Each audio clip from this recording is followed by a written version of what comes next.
always tempted to say good morning. It probably is good morning somewhere here, but good evening. If you're here, it's Monday night. You are here with the Texas Cares program, and we have our Expert Series, which we hold every Monday night at 7 p.m. So whether you're joining us online or you're here in person, this is a space where we gather experts in the field of substance misuse. We gather people who have professional and personal knowledge.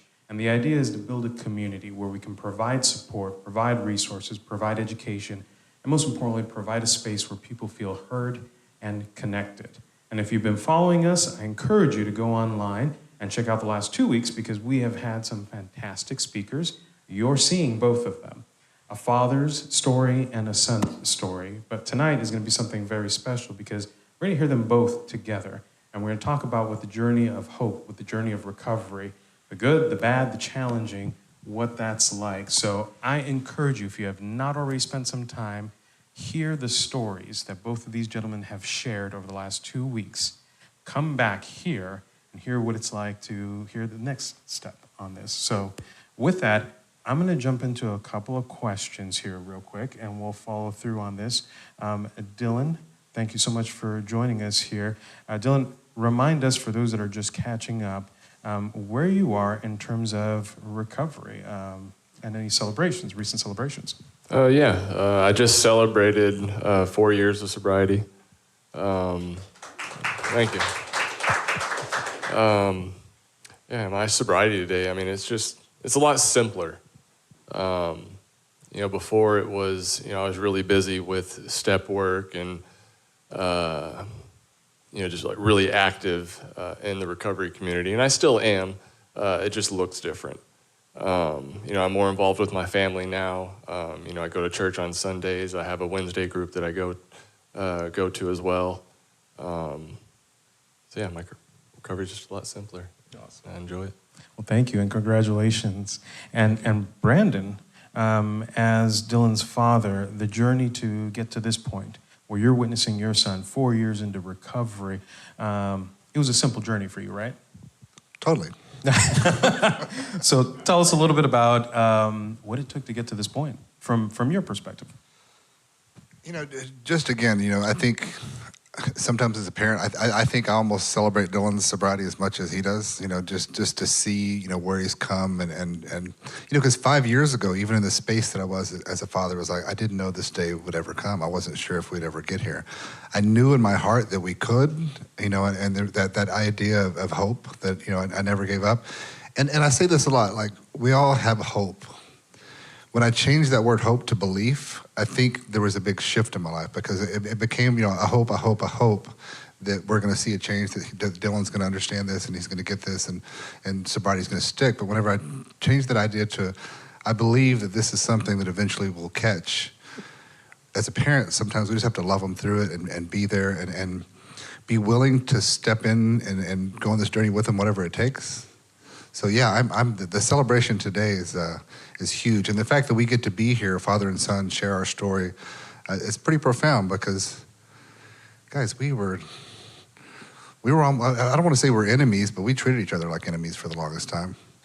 I did not like my son for the longest time, and he did not like his father for the longest time. But to be able to sit here today and celebrate and share this story with you is pretty amazing. We were talking a little bit earlier, and one thing that we were laughing about is like the one thing that's a make or break in every father and son relationship is the road trip. And it's, I saw you all both drive in here, get out of the same vehicle, and, recognizing that when we wrap up today, you have an hour drive back home. Dylan, you have close to a 4-hour commute back home. And you both have made a commitment to be here tonight to share your story. But this isn't the first road trip that you all have taken together. So I'm going to start off with you, Dylan. Is there a memorable road trip that you took with your father? Yeah, I've taken quite a few. Let me just start by saying, we couldn't be in the same room together for very long without, an argument or a fight. And I remember... probably been 8 or 9 years now that I was at this treatment center, and all I wanted was to call my dad and just come back home so I could work on that relationship. And I told my therapist that, the call was going to go this way. There was going to be yelling and anger, and I mean, there was none of that. I think we were both just in a place where we just, we wanted to love each other. And so, memorable road trip. I mean, probably when we went to, I don't know, there's so many. I mean, what about our 4-day trip to Washington? Yeah. I don't even know where to start on that one. I mean, I'll start us off. But there was a time, and it was one of the very last times where I think that sobriety finally stuck. And it was a day where Dylan got out of detox, and remember the COVID checks that ended up in your bank account? Well, it ended up in his bank account right the day I got out of detox, and it was instant relapse. And so it was like, I got to get back to Washington. I was like, all right. So I remember sitting him down and calling my wife and say, hey, I'm driving to Washington. Just put everything on hold. I was at work. Dylan was there with me, and I can remember sitting him down and saying, that was a turning point for me, because I've shared this before. It was like, that was the day that I understood that I'm no longer responsible for my son's sobriety. That was the day we call it the first step experience of, I can't control my son. I'm not responsible for his sobriety. And in that moment, I knew where he needed to be. And he's like, I can't stay sober here in Austin. I need to be back in Washington. I need to be in that space. Something about being there was safe. So I decided to hop in the car, and we're going to drive from Austin all the way to, Seattle. I was trying to do it by myself, which I'm very thankful he was there. I don't think he would have made it by himself, because it was basically 4, was it 4 days or 5? I can't remember. I think it was the fifth day we made it, but he was detoxing pretty heavily off of opiates the entire drive. And I remember before we left, I said, this is going to be a father-son experience. We're going to stop in Yellowstone. We're going to make it a really good trip along the way. We're going to do some bonding. And it was a very different kind of bonding. It was basically me driving and just, trying to hold space for him, as he was sick and as he was kind of going through it. And but it was a emotional 5 days in the car. We didn't speak much. Pretty quiet. Yeah. But it was also like, I don't know how to say it, but it was a healing space for me in that time, because I was realizing that I can't fix him. I've spent 12 years almost of my life thinking that it was my job and my role, and that it was my only identity to fix my son. So on that drive, as he's, sitting there, and we had to stop a lot, just pulling over at random hotels here and there, but I came to this realization that I don't have to. I can hold space, and I can love him, and I can try to do what I think is best for him. But for the 10 years before that, I was doing everything I could to control his sobriety. And we got there, 5 days. I flew home, and it was a heartbreaking trip, I'll be honest. But that's where it stuck. That was the last time. That was the last road trip. That was where everything kind of started to shift. And people would ask me, how do you do that? Like, how do you do that as a parent? And I thought, well, how do you not? Like, what are my options? Like, I can't just sit here and do nothing. But we're here today. And Dylan, for your side of this on the road trip, how much of this do you remember? What was it like for you having that road trip with your dad? Yeah, I mean, for me, obviously didn't feel well, but I just remember feeling so defeated. I knew I was going to Washington, but I just didn't know what for, or I couldn't figure out why I was even getting sober anymore, because I'd get sober and, I'd get a little bit of time, but then I'd relapse. And, the whole thing just felt pointless. But, there was obviously a part of me that, still wanted it and that was still fighting, and still willing to give it another chance. But yeah, that whole trip, I didn't feel well, and the whole shame piece, was weighing on me a lot. But yeah, here I am today, though, so. Well, I started off with that question about a road trip because that was a significant story that came up over the last 2 weeks. And seeing you all come out of the truck today, knowing that you all are in the same vehicle, knowing that you still take road trips together, what's different now about your relationship that didn't exist before when you were going through that journey? I think now, I have something to offer to the conversation. I was a child for so long, and any conversation was, me, or what can I get from this conversation?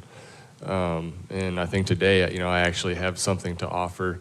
My viewpoint on things is valued, which is pretty cool. Like my opinion matters today. So, yeah. So when we talk about voice, right, so much of parents raising children want to protect, the instinct to want to do everything, to care. We will fix it. Whether it's money, whether it's time, whether it's the right program or the right person to talk to. And then something changed, and you're talking about, Brandon, about being able to release. This was different. I needed to let go. And Dylan, you're talking about, too, that it was healing. It's a shift. You found your voice. You both have now functioned as mentors for many fathers, for many sons, for people going through recovery. What's the story, and I'll start off with Dylan first. What is it that you tell those that are going through recovery that they need to hear when they're dealing with their families and they're dealing with repair and relationships? First off, it just takes time. We have to be patient. I've been talking about this, a lot recently with my friend, and my relationship. It's cool because he's got to be around and kind of see, the healing that's happened between me and him. But I think a lot of it is just patience and action. Because we've told our families everything in the book. This time's going to be different, and all we can do is just show them. So. And for Brandon, for you, when you talk to parents and families, no doubt. What is it that you start to share with families now that's different from what you experienced? I'll echo Dylan a little bit. Time. Everyone thinks that we're going to fix this problem in 30 days. Everyone thinks that treatment is going to be the answer to long-lasting sobriety, and it's far from it. Going into this understanding, hey, when it's the first time a family is dealing with this, being honest. Not telling them, hey, this 30 days, this 90 days is going to fix your kid. Like letting them understand that this is a lifelong thing. This is a pursuit that's going to take time. It's going to take effort, energy. It's going to take a willingness to see the parent part, a willingness to see that, hey, a lot of the things, we've done a lot of damage. That parent guilt. We have a lot of parent guilt. And being able to put that aside and say, hey, I did the best I could. I didn't know how to fix my son. I did everything I could to try to fix him like it was my job, like it was my role. And I thought that all right, this is it. This next thing is what's going to cure him. This next thing is what's going to fix him. And realizing that the number one thing I can do, and Dylan said it earlier, is like, I never stopped to listen to what he wanted. I never asked, what do you need? I never asked, what can I do for you? It was more of a, this is what you need to do to be better. And that will often push your loved ones further away when you try to control and manipulate and leverage. Leverage is a big thing that the industry uses. I'm not a big believer in leverage. Sometimes it's necessary, especially for the younger ones, but at the same time, we have to give them the space to find their own healing. And I did not do that for a big part of both our journey. You both now travel. You both have done this, share a stage, share microphones, and share your story together. How do you make it through these kind of conversations when you're sharing so much that is painful in the past, but healing as you're growing together? What is it that gets the both of you laughing together? If you've never been in an AA room or you've never been in a support group of parents, we laugh at things that most people would cry about. We have to find the humor in the things. We have to look back and we're like, did that really just, I mean, do we really spend 4 years of our life doing this? And today we get to, take a completely different approach to what that looked like. I said, I respect who my son is today.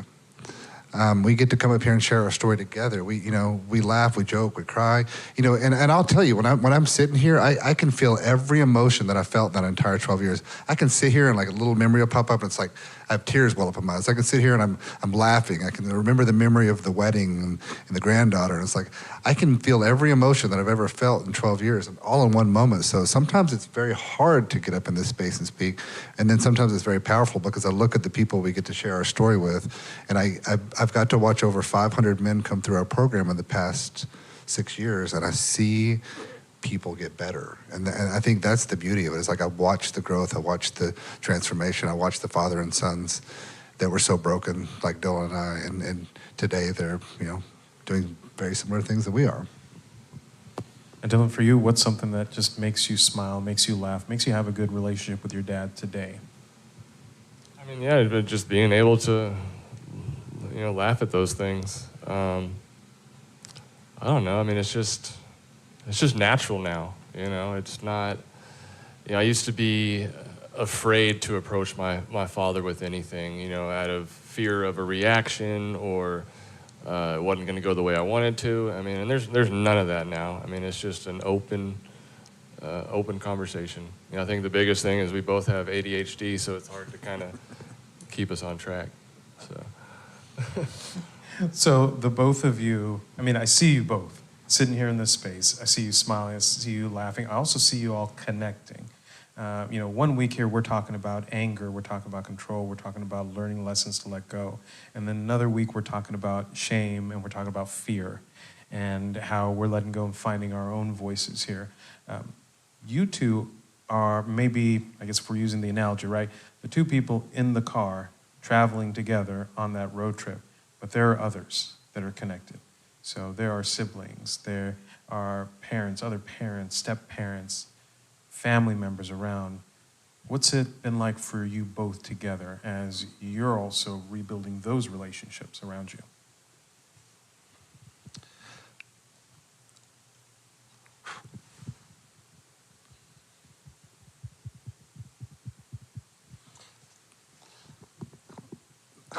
Oh, damn it. I didn't realize the damage I did to my children and to my wife and to the people around me, and the idea that I had to fix them, and this control and, the neglect for my other children. I mean, I wasn't there for them. Dylan got all my attention for the longest time, and, and I look back now and it's like, I wasn't there. I wasn't there for anybody. I had my only purpose was, I got to fix this kid. And it was that shame. We talk about shame of when you're in the addiction, you talk about that shame, but the shame as a parent, it was my fault. I failed my son. And in return, when I look back and, going through my men's process with my stepkids and my other sons, it's like, I was not there. And we do a lot of damage to the family, and we don't even know we're doing it. And Dylan, for you, the people around you, other family members, siblings, other people that are involved, what's that process been like for you? I know the word amends came up, but that journey, the healing space, what have you noticed on your end? Yeah, I mean, very similar. I was blind to it all too. I didn't realize how my behaviors affected other people. It honestly wasn't until I made an amends to my grandmother, and she shared with me that she would call morgues and call different hospitals, looking for me, and there was lots of sleepless nights, and here I was convinced that, my family didn't care about me anymore. So, that process has been very healing. It allows me to walk around free today, honestly. I don't have to carry around that shame and that guilt. It doesn't mean that those feelings aren't still there and I don't still have emotions around it, but it doesn't control me, and weigh me down. Do you both have your own communities that you go to, that you get support? And if so, what does that look like for the both of you? I guess I'll start off with Dylan. Oh, yeah. I mean, it's pretty cool because my community's I mean, it's in Austin, it's in Washington, it's now in Houston. I got a whole, phone book of people I can call, if I ever got anything going on, that will always pick up. I would say right now, it just kind of looks like, my church. So I have a very large community of people, and I've spent 6 years developing relationships with families, developing relationships with former clients. I've been the best man at 2 weddings for clients that have come through our program. I think that's pretty special. One of them was in Mexico 5 years ago. It's been 14 days. It was just, it's a beautiful experience. And then our business is family. We're not a corporate, treatment center. We're family. I can pick up any of my staff. My staff are my friends. They're my family. They're the people I go to. They're the people that I reach out to. They're the people that I call at night. If I'm personally struggling, I got 10 people to call. I've got Dylan to call. I've got my mother and father I'm very close with. My wife makes fun of me because you talk to your mom and dad every day. I was like, yeah, I do every day, at least once a day. I'd probably talk to Dylan more if he wasn't working so much. So you have your communities, and now that you're on this side of recovery, is it perfect? Is it what do the struggles look like now? yeah, no, it definitely ain't perfect. Yeah, I'd say the biggest struggle, I think like everybody, I struggle with financial fear more than anything. I have a family now, and I feel like as a man I have to do all these things and show up, and I can be really hard on myself sometimes. But yeah. Okay, so as I got to ask you, as a father, when you hear your son say that these are the struggles that I have, my fear, finances, uncertainty, is there a part of you that wants to kick in and say, I got this, I'm going to fix this, I'm going to do this? And is it different now that you're in this recovery stage? for the longest time, I wanted to fix everything, and it was, we think as a parent we can financially fix their problems. Give to the point where we're broke, give to the point where we're not teaching any real value. So yeah, there was a time in my life where that's what I wanted to do if I would see a struggle. But empowering people to solve their own problems, I think, is more important. And if there's ever a real struggle and I need to step in, then I can, and I'm there. And that's the beauty of where we are today. It's hard, we don't want to watch any of our kids struggle. I carry that, I'm 52 years old. I still have that same financial fear. It shows up every day, and it shows up in a business where I have almost 15 employees. It's like I carry this weight, that control that I once had towards Dylan still shows up in my life in other areas. Part of it's work. Part of it's like I have to make this successful because I have to take care of all the people that work for me, and I have to take care of all the clients that come through this program. And I used to carry this idea that if someone failed, it was on me.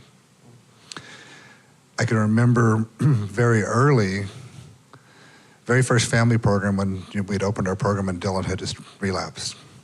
And I looked out in that family and I was like, how can these people trust me with their kids when I can't even get my own son sober?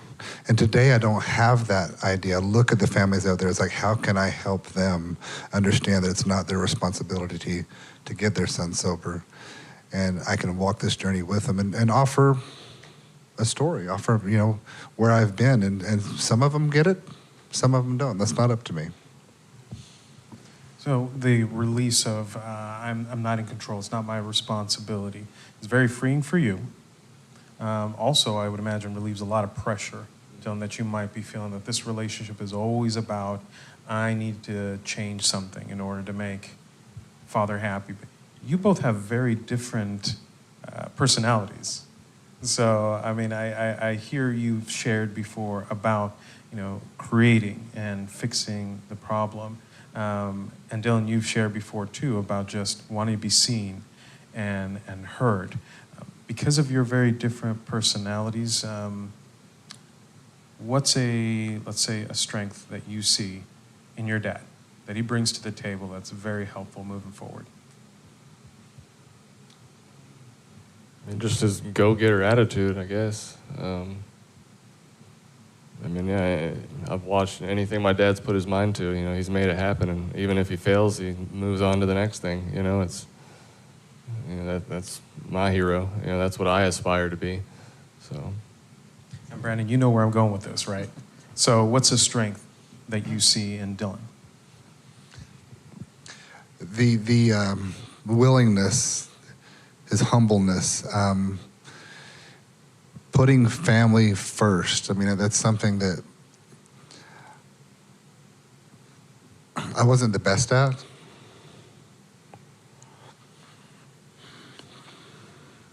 And seeing him like succeed in areas where, you know, I don't want to say I failed, but, you know, I did a lot of damage, and seeing him not have to make those same mistakes, to be able to, you know, if we can learn from our parents, oftentimes we either do exactly what they did or we do the exact opposite. And, you know, maybe there's a little of both there, but I think Dylan has seen a lot, learned what not to do by some of the things I've done, and I really respect, you know, who he is as a husband and as a father. The both of you share a very unique story. And as we look into the crowd here, and we know that there are people online who are also watching this, we recognize that there are parents who are watching alone, wanting to have this moment to share with their child. And there are children who may be watching this and wondering, will my parents see me and respect me as an individual? And they hope and dream of having this moment to be together. And some parents and some children don't have that opportunity. When you meet people like this that are still wanting to have this moment, what do you share with them? I mean, from a father's perspective, from a son's perspective, what do you share for them when they're still looking for hope to heal their relationships?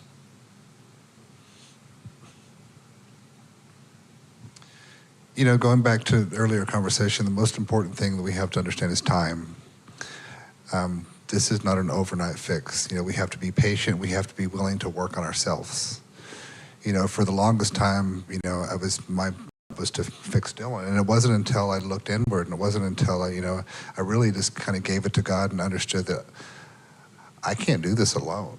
And I think when the parents out there trying to do this alone, they're going to continue to struggle. Like, ask for help, find resources, you know, be willing to learn, you know. Because I thought I had all the answers. I thought I was the smartest dad out there. I thought I knew more than every other parent. I thought that my way was the best way and nobody else knew as much as I did. And I was dead wrong. And Dylan, for you, when you meet those individuals in recovery who share stories that they've got fractured relationships with their families, their parents, their siblings, or their spouses, what do you share with them when they have that? Yeah, I mean, almost spot on to what he said. You know, it takes time, consistency, you know, just continuing to be there, you know, and just loving them through it. Well, we're reaching to the point where we're going to open up the space here for questions from the audience, people online who may be submitting questions. And so we're going to have a microphone that's going to be going around here, and this is the Q&A portion. But while that gets ready and people start raising their hands to ask you both questions, I'm going to ask one last question from the two of you. And that question is,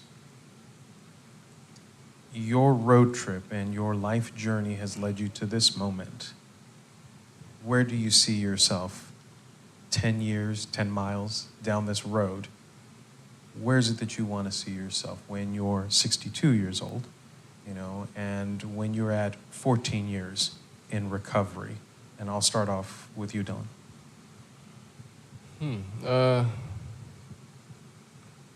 Well, I mean, me and my wife, we got, you know, dreams, of course, and in our perfect world, you know, I hope to have, you know, my own business going, and, you know, my wife, you know, is a stay-at-home mom, homeschooling our kids. You know, that's our dream. So yeah, that's where I see myself.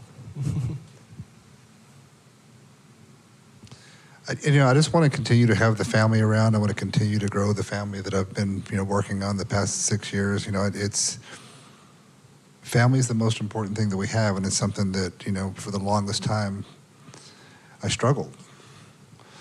there comes a point, and Dylan and I were sharing this story earlier of there's these cycles of behavior that are passed down from grandfather to father, father to son, that just kind of carry over. And if I look at my father and his father and who I was, like, to be able to break those cycles and create new patterns of behavior and create new experiences and let my grandkids and them not have to go through that same thing that Dylan and I did. I didn't know until I knew. And it's like, you can't put it back in the bottle. Once it's out, you can't put it back. And it's like, hey, now that we know better, we have to do better. Thank you. We're going to open up this time now for questions. If you have a question, please feel free to raise your hand, and we'll pass a microphone to you. We'll have time for a few questions if they're out there.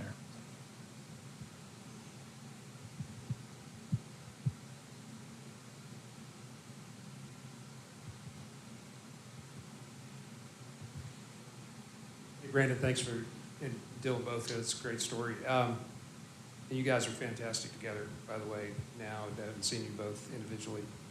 So this is maybe for Brandon. How long did it take you to, I think in Dylan's sobriety, or when you guys made this transition, how long was it before you could actually kind of give it up and totally trust, what you were seeing in front of you, or not try to control, I guess, everything, and feel like you could just completely let it go?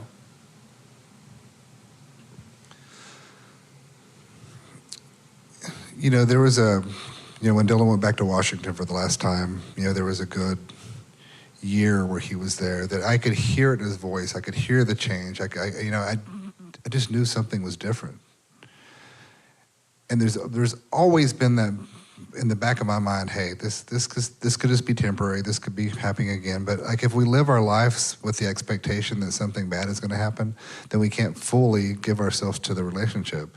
And by being able to say, hey, I am all in, whatever this looks like, that was where the change was. I don't think there was a time exactly. It was whenever I could look at myself and look at Dylan and say, hey, I'm all in. I'm here. I'm your father, and I was watching him. In a new relationship, I was watching everything kind of shift in his life, and I could not wait to be a part of it. And getting to go, one of the best days of my life was was Dylan and Jordan's wedding, when I sat there with my children and my wife and my family and all the people that it was the most amazing day I could ever have imagined, and it came from just that willingness to say, hey, here we are. Let's do this. Let's put all the past aside. Because when you live in the past and you keep bringing it up, the expectations are different. And when my expectations changed of like, I'm just going to love him and be his dad and see where this goes, then everything got easier. I can't really put a timeline on it, but it was more of whenever I was willing to see him for who he was. And we've got another question here. Microphone's going around.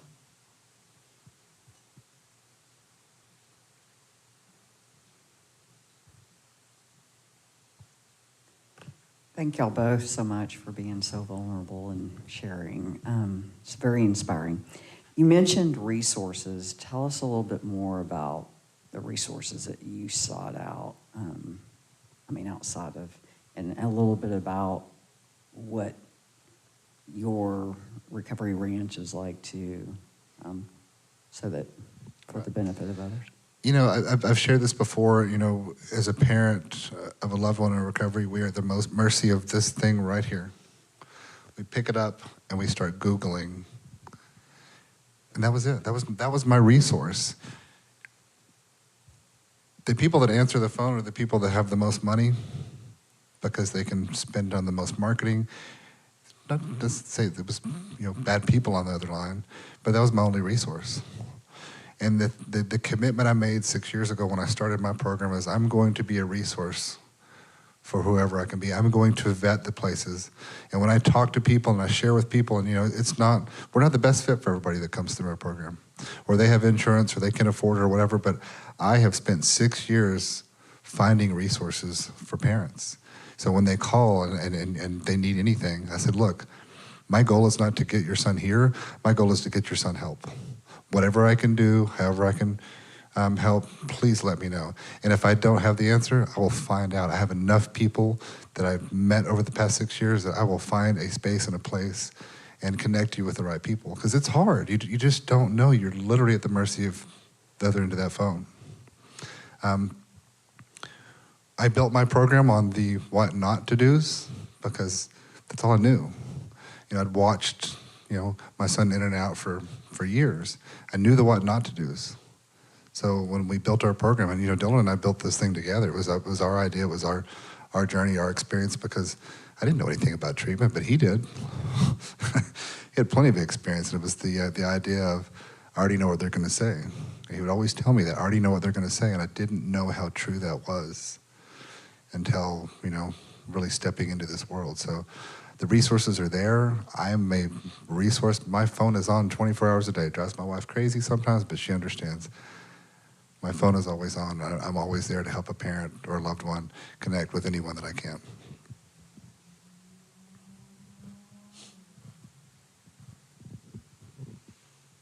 We have time for one more question. Oh, and we see one hand up. And so I think one of you were talking about whenever you started the program 6 years ago, it was the both of you. At what point and who realized there's boundaries, right? So we talk about how successful this relationship has become, but to me, the best part of the story at some point is that everybody understands there's a boundary. And I think that the comment was made, and if I'm incorrect, please correct me, but I think the comment was made that you realized that it would be better if Dylan said, I'm gonna go do my own deal, right? I think, and I'm paraphrasing the comments, but do you think that was? Were you concerned when that happened? What were your feelings whenever Dylan? And I'm going to stop there and just say, what were your feelings whenever Dylan said, "Dad, I love you, but I can't do this"? Most of the reason Dylan was there was it was my own selfishness. I wanted my son close. I didn't always necessarily do what was best for him or want what was best for him because I wanted him right next to me. And oftentimes that put him in a place that wasn't best for him. It put a lot of pressure on him. I didn't realize I was doing it. I think I shared with you a few weeks ago, I was doing what I thought was best. I'm going to build this place for my son. It's going to have all the things that he wants and needs. It's going to have this beautiful community. It's going to have animals and horses and all these things that I've seen really inspire him. So if I build it, he'll stay sober forever. But it was selfishness to keep him close. And when that shifted was when I knew that I was doing him harm. It was that same control and being able to let him go and let him, take control of his own life. It was hard, but it was necessary, and that was when I saw real growth. And Dylan, can I get your perspective? Yeah. I wanted more than, there's still part of me that wants to be, part of Ranch House and, and be more actively involved. But it's like that little kid came up in me, and I found myself just constantly just wanting to prove myself to my dad, no matter what it was. I was constantly seeking his approval at work, not like, actively like going to him, but, subconsciously. And it was, it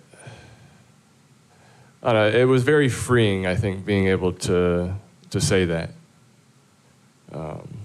Yeah, no, there's still part of me that wants to be there. So There's still a big part of me that wishes he was there. So yeah, That's awesome. Thank you.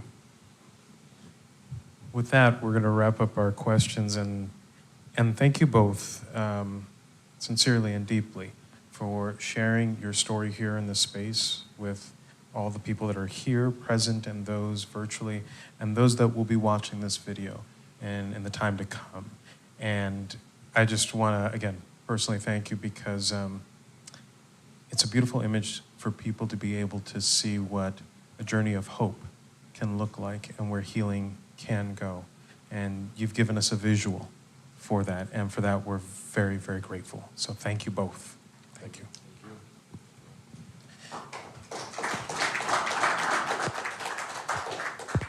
For those online and those here present, we just want to remind you, thank you for coming out.